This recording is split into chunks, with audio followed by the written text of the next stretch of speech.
लग रहा है कि हवा का रुख बदल रहा है। अब जहाँ भी जा रहे हैं वहाँ कुछ ना कुछ दिख रहा है। उम्मीद की किरण जो है वो चारों तरफ दिख रही है। आप लोग यहाँ पर आए हैं, आपका आभार प्रकट करते हैं। हम लोग सब साथी गए थे इलेक्शन कमीशन के सामने और हमने चार मुद्दे रखे हैं।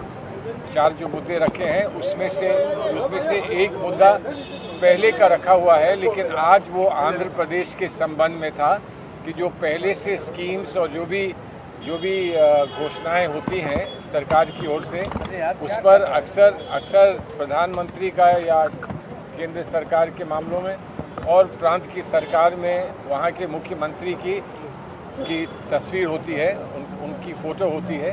तो उस पर हमने इलेक्शन कमीशन को से निवेदन किया है कि वो पहले की स्कीम्स, चलती हुई स्कीम्स तो चलती रह सकती हैं, लेकिन उनका प्रचार प्रसार करने में जो वहाँ का मुख्यमंत्री या वहाँ का जो मुख्य नेता होता है उसकी फ़ोटो लगाई जाती है, उसको आप तत्काल उतरवा दें।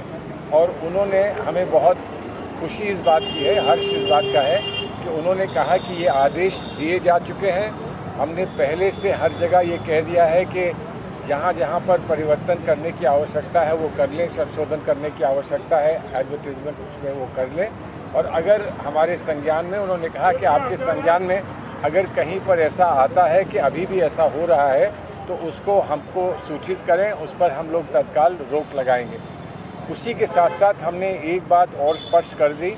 हमने ये कहा है कि जो चलती हुई स्कीम्स हैं, जो वेलफेयर स्कीम्स हैं, लोगों के कल्याण की स्कीम्स हैं, उस पर कहीं कभी किसी की आपत्ति नहीं हो सकती है। कहीं ये ना कोई सोचे कि उन पर कोई रोक लगाने का कहीं दूर तक प्रश्न है। लेकिन हाँ, नई स्कीम्स लागू नहीं की जा सकती हैं और इलेक्शन कमीशन ने स्वयं ये कहा कि नई स्कीम्स वो तो नहीं लागू हो सकती हैं, लेकिन पुरानी स्कीम्स में भी नए बेनिफिशरीज़ को जोड़ने का अधिकार इलेक्शन के दौरान नहीं है, मॉडल कोड ऑफ कॉन्डक्ट के दौरान नहीं है। ये उन्होंने इस बात को स्पष्ट किया। एक विशेष बात जो तमिलनाडु से आई थी उस पर भी उन्होंने कहा कि हमने इस पर आदेश दिए हैं। वो ये थी कि कभी जो केंद्र कार्यालय है हमारी पार्टी का, वहाँ से पोस्टर्स प्रिंट होते हैं जो कि फिर प्रांतों को भेजे जाते हैं। उन पोस्टर्स में समय पर वहाँ के जो कैंडिडेट्स होते हैं उनका नाम या उनकी तस्वीर होती है और वो अक्सर फिर उनके खाते में जमा कर दिए जाते हैं। उसका जो खर्चा है वो उनके खाते में इलेक्शन कमीशन डालता है। तो हमने कहा कि ऐसा ना करें। जहाँ पर हमारी पार्टी की ओर से जो हमारा जो कार्यालय है, केंद्र कार्यालय है, उसकी ओर से जहाँ ये बात स्पष्ट होती है कि कहाँ के लिए पोस्टर्स छपा के हम भेज रहे हैं, तो उनको कैंडिडेट्स के खाते में नहीं डालना चाहिए।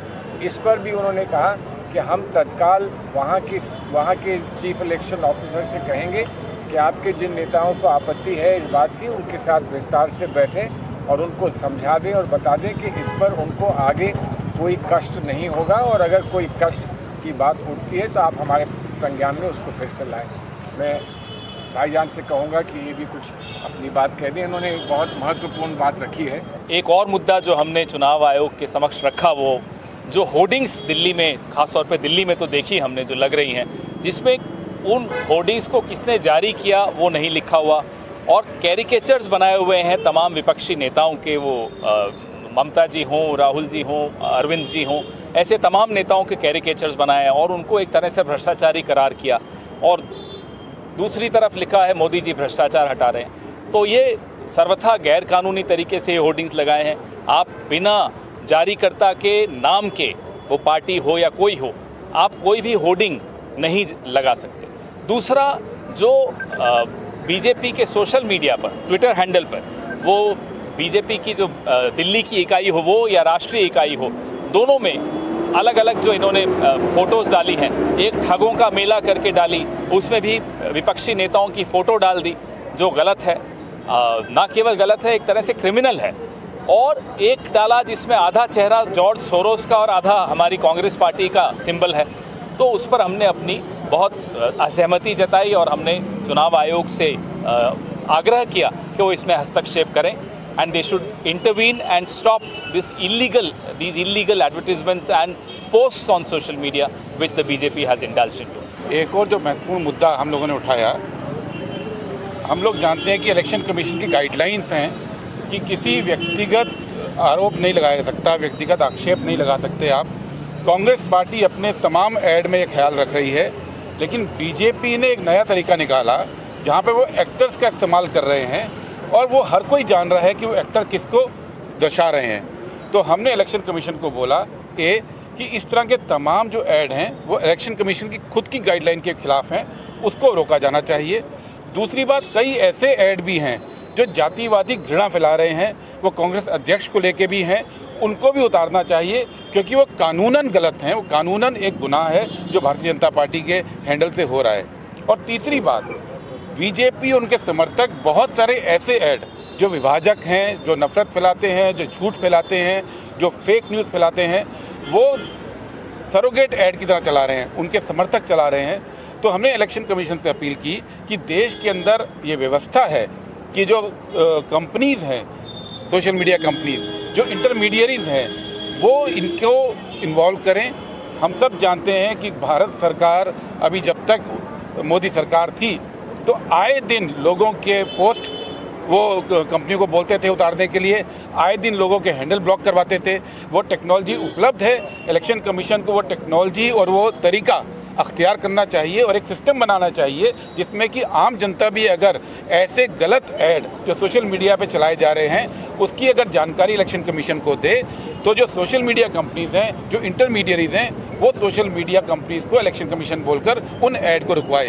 क्योंकि ये ऐड इतनी बड़ी संख्या में है कि हर एक की हम इलेक्शन कमीशन को आगे शिकायत नहीं कर सकते हैं। इसके लिए जनता को इन्वॉल्व करके इलेक्शन कमीशन को कदम उठाने पड़ेंगे ताकि एक लेवल प्लेइंग फील्ड इस देश में हो, इलेक्शन में भ्रामक प्रचार को रोका जा सके, चाहे वो बीजेपी के ऑफिशियल हैंडल से हो या उनके समर्थकों के अनऑफिशियल हैंडल के हो। ये आज हमने इलेक्शन कमीशन से अपील की है। ये जो प्रणाली है, जो भी चुनाव प्रणाली है जिसमें ईवीएम का उपयोग होता है, वहाँ पर बहुत सारे प्रश्न चिन्ह लोगों के मन में हैं और हमारा ये मानना है कि जो भी प्रश्न चिन्ह है उनको दूर करने का प्रयास करना चाहिए, सरकार को भी करना चाहिए और इलेक्शन कमीशन को भी करना चाहिए। इसका एक उपाय जो था वो वीवीपैट को ज़्यादा से ज़्यादा संख्या में वीवीपैट को काउंट करने का था। वो अब सुप्रीम कोर्ट ने अगर इस पर आज ये आदेश दिया है कि इस पर जवाब दिया जाए, उस पर फिर विचार करेंगे, तो हम इसका स्वागत करते हैं। 100% वीवीपैट की काउंटिंग का हम स्वागत करते हैं। अब देखते हैं कि सुप्रीम कोर्ट का क्या निर्णय आएगा। तो एक शहजादे को जानते हैं, उसका नाम है जय शाह। पता नहीं वो उनके लिए कह रहे हो, शहजादा तो अब एक ही है, शाह, शहनशाह और शहजादा।